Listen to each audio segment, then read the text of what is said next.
ห้องไม้ตั้งไหม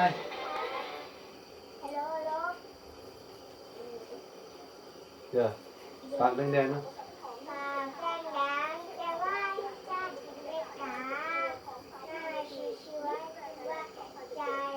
กินไหมพี่กินมาหาพอไหมห้องเนี่ย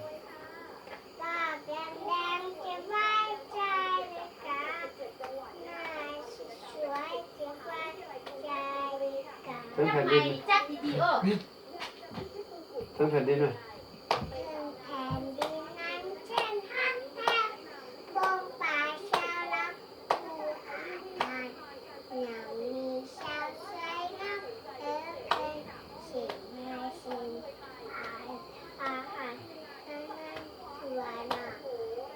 ดูดิ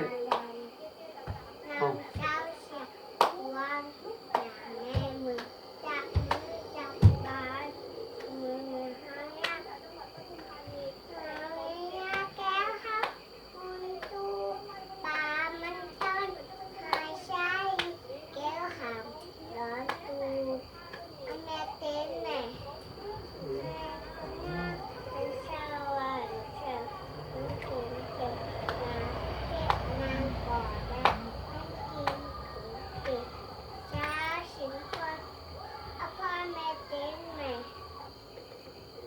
สาวเสียงควง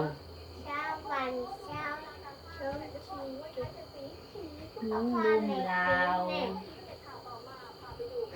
ร้านอาหาร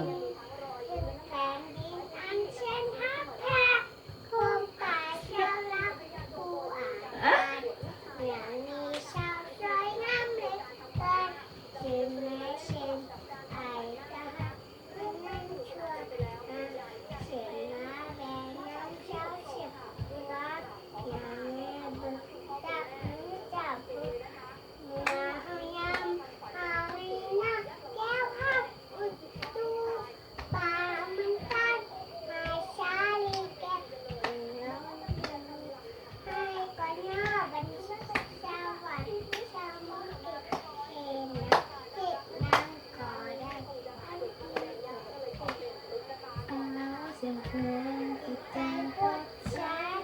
อย่างนั้นความยิ่งใหญ่เลยยากก่อนเป็นภาพที่